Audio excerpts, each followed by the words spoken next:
নমস্কার বন্ধুরা, রিম্পা রান্নাঘরে তোমাদের আবারও একটা নতুন স্বাদের রেসিপিতে আমন্ত্রণ।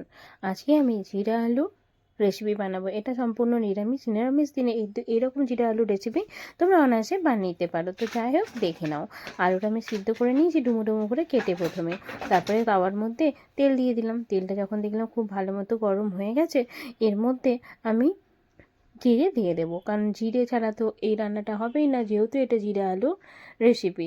তো তার জন্য তো যাই হোক, তেলটা এখন খুব ভালো মতো গরম হয়েছে, সেই সময় আমি জিরাটা দিয়ে নিলাম। জিরেটা দিয়ে নিয়ে খুব ভালো মতো এটা নেড়ে ছেড়ে ভেজে নেব।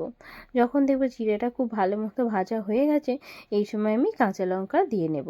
কাঁচা লঙ্কা অবশ্যই দিয়ে নেবে। কাঁচা লঙ্কা কিন্তু আমি এরকম ছোট্ট ছোট্ট করে কুচিয়ে নিয়েছি। কাঁচা লঙ্কার ফোড়ন কিন্তু এই রান্নার স্বাদটা বেশ বেশ বেশ ভালো লাগে। যখন দেখলাম কাঁচা লঙ্কাটা এরকম সুন্দরভাবে ভাজা হয়ে গেছে, এবার আলুগুলোকে আমি তুলে দেবো। যেহেতু আলুগুলো একটু গরম ছিল, সেই জন্য আমি চামচের সাহায্যে আলুগুলোকে তুলে দিচ্ছি। তোমরা চাইলে হাতের সাহায্যে কিন্তু তুলে দিতেই পারো। তারপরে আলুগুলোকে দিয়ে নেওয়ার পর এই তেলের সাথে একটু মিশিয়ে নেব। তার আগে এর মধ্যে একটু হলুদ গুঁড়ো আর একটু লঙ্কা গুঁড়ো দিয়ে নেব। লঙ্কা গুঁড়োটা সামান্য দেবো, যে যেমন ঝাল পছন্দ করো সে সেরকম কিন্তু লঙ্কা গুঁড়ো এখানে ব্যবহার করতে পারো। আমি যেরকম ঝাল পছন্দ করি সেরকম এখানে লঙ্কা গুঁড়ো দেবো। আমি একটু আদা আমি জাস্ট কেকারে একটু ঘষে নিয়েছিলাম, সেটা দিয়ে নিলাম। তোমরা চাইলে আদা কুচির এখানে ব্যবহার করতে পারো, কিন্তু আদা কুচিটা অবশ্যই দেবে, তাহলে কিন্তু রান্নার স্বাদটা বেশ ভালো লাগে। ব্যাস দিয়ে নেওয়ার পর এটাকে নেড়ে চেড়ে একটু মিশিয়ে নেব। আদাটাও যখন একটু ভাজা ভাজা হয়ে গেছে, সেই সময় আমি এখানে হলুদ গুঁড়ো দিয়ে দিলাম। হলুদ গুঁড়ো দিলে কিন্তু এই রান্নার কালারটা খুব সুন্দর আসে। আলুর গায়ে দেখবে হলুদ দিলেই এর রূপটা চেঞ্জ হয়ে যায়। এর রং যত সুন্দর হয়, রান্না খেতেও বেশ ভালো লাগে, দেখতেও বেশ ভালো লাগে। তারপরে একটু লঙ্কা গুঁড়ো দিয়ে নিলাম। তারপরে এইগুলো তেলের সাথে খুব ভালো মতো একটু মিশিয়ে নিলাম। মিশিয়ে নিলে কি আর একটুখানি কাজ বাকি আছে এই রান্নাটা কিন্তু ঝটপট আর জলদি হয়ে যায়। এটা বানাতে খুব একটা বেশি সময় লাগে না, আর এটা খেতেও কিন্তু খুব অসাধারণ হয়। লুচি পরোটা এটার সাথে কিন্তু খুব খুব খুব ভালো লাগে। এটা খেয়ে দেখো, বেশ ভালো লাগবে। আর বাঙালিদের বাড়িতে মুড়ির সাথে তো এটা খুব ভালো লাগবে।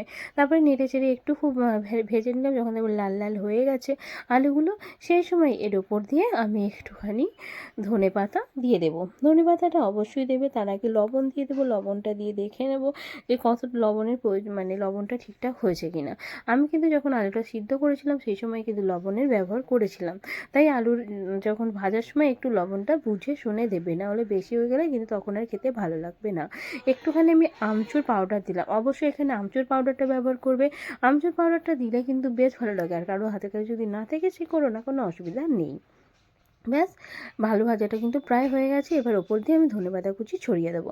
ধনেপাতা কুচি আর চাইলে একটু কাঁচা লঙ্কা কুচিও দিতে পারো, তাতে কিন্তু এটা খেতে বেশ ভালো লাগে। ধনেপাতা কুচি দিয়ে একটু নেড়ে চেড়ে নেব। তারপরে এটাকে গরম গরম পরিবেশন করব। দেখতে এটা খুব সুন্দর লাগবে। দেখো, পরিবেশন করে আমি তোমাদের কিন্তু দেখাচ্ছি। আমি খুন্তির সাহায্যে এটাকে বারবার নাড়ছিলাম, কিন্তু অসুবিধা হচ্ছিলো, তার জন্য আমি চামচের সাহায্যে একটু ভালোভাবে নেড়ে চেড়ে নিলাম। এবার পরিবেশনের পালা। দেখো, পরিবেশন করে দেখাচ্ছি কত সুন্দর এটা দেখতে লাগছে।